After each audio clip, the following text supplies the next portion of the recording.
What's happening, guys? Josh Mason here. How you doing? Good afternoon. What goes up must come down. That's what this video is about. There is a theory in physics, right? What goes up must come down on planet Earth.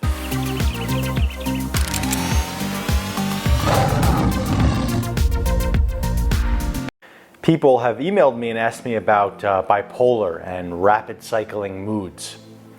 And I made a video, one of my last videos was about all the symptoms I experienced, and I forgot one extremely intense symptom, which was severe mood swings from like a minute to minute basis. And I remember in the beginning of my journey, through all my research on Google and books and reading tons of mental illness books, I understood it to be rapid cycling bipolar, right? So it was bipolar 2 rapid cycling.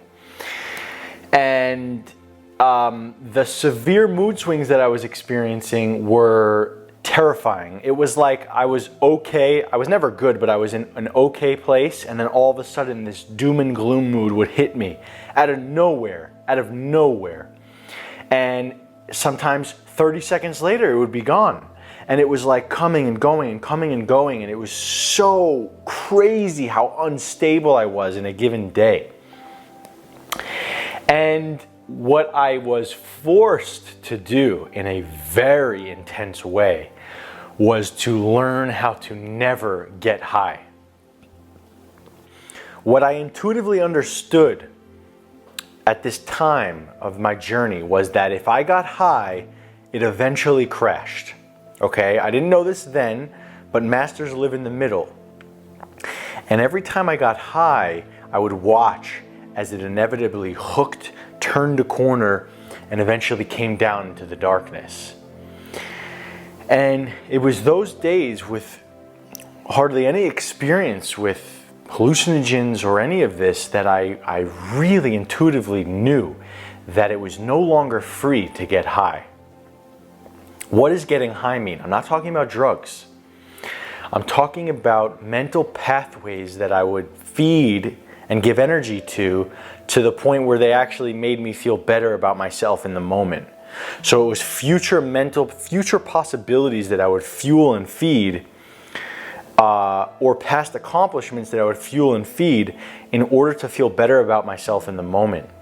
And it was this temporary rush of energy. You ever see people walk down the streets with their headphones on, and they're listening to their techno music and they're just super amped up?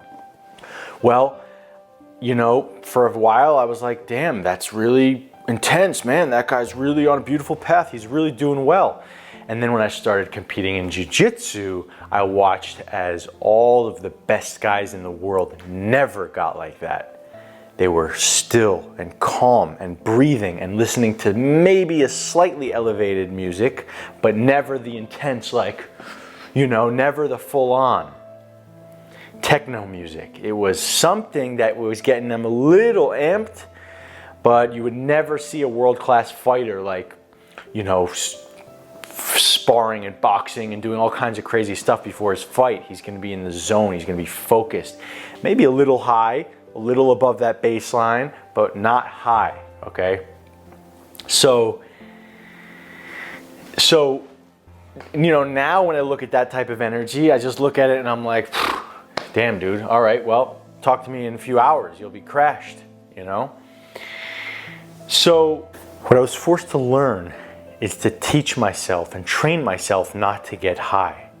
What does that mean? Well, what it means is maybe on both ends, okay? Maybe. What do I mean by that?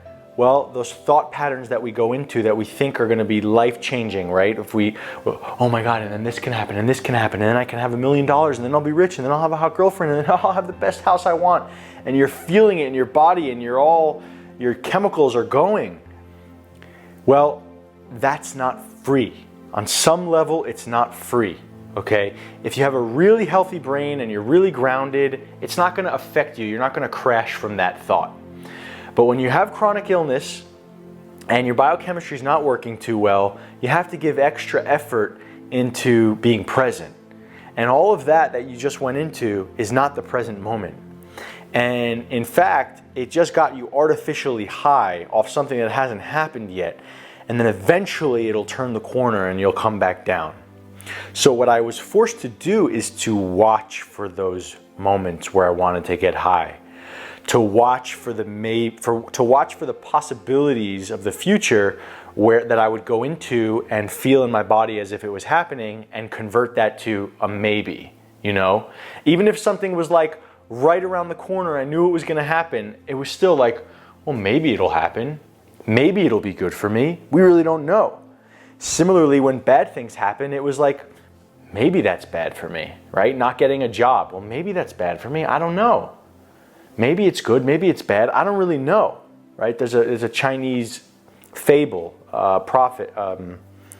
philosophy, you know, some father, you know, the son his son broke his leg, and the villager was like, oh, your son broke his leg, what unfortunate luck. And the father was like, maybe. And then there was a war that broke out, and they drafted everyone, and the son couldn't be drafted because he was injured. And then the villager said, wow, what amazing luck. The father said, maybe, you know, and then something else came along. And the principle of it is, maybe it's good, maybe it's not. Maybe it's true, maybe it's not. We can do these with our thoughts too, right? When we wholeheartedly believe a thought to be true, maybe it's true, maybe it's not. Who the heck knows? You know how many times you're wrong on a day? Count how many times you were wrong in a day. I bet you it was thousands. How many times you were wrong in your head about someone or something in your own life.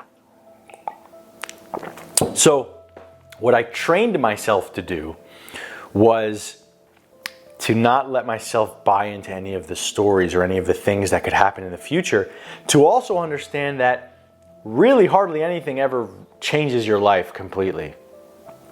Nothing can truly transform your life. Transformation happens over time, little by little, and no amount of money is going to protect you from your baggage and your pain. Let me tell you. So the thing I trained myself was to stay in the middle with breath, with intention. It's like you stay in the middle. Nothing is too high, nothing is too low, nothing's going to change your life tomorrow, nothing's going to devastate your life tomorrow. It's all just in this middle space, a little up, a little down. Extremes are okay. You don't want to prevent yourself from experiencing extremes, but you don't want to feed it either. Feeding that fire. You guys all know what I'm talking about. You all have thought patterns where you start getting a little high, right? The most common one I can think about for a man is like if you're flirting with a girl and the girl likes you, and then you go off into, oh my God, and then this is gonna happen, and we'll get married, and we'll move in together, and she's gonna be such a good this and such a good that, and my friends are gonna see her, and blah, blah, blah, all of that, right? That's you getting high. Okay? Now, you don't have to have guilt. It's not like I'm saying, you know, you're taking drugs, stop it. No, it's just watch for it. Come back to the middle with the maybe. Maybe this will change my life. Maybe it won't. Maybe it's good for me. Maybe it's not. Maybe that's true, maybe that's not. And try and stay in that middle, and you won't have those dramatic crashes. Those dramatic crashes come from the highs. The highs are much easier. And I read this in a book. I read a book about bipolar.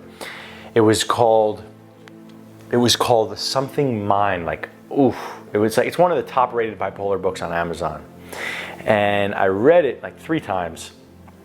And it was a fascinating book, and it helped me understand what she explained in that book was that she had to stop the highs.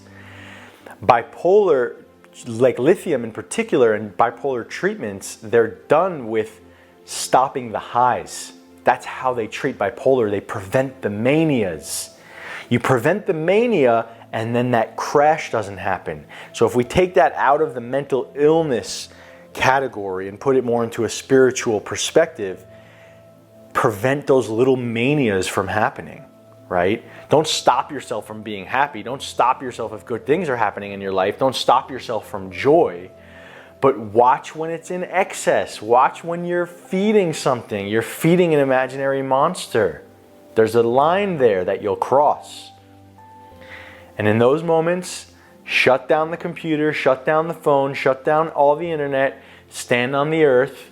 Remember how small you are. We are ants in this big game. Breathe and remember.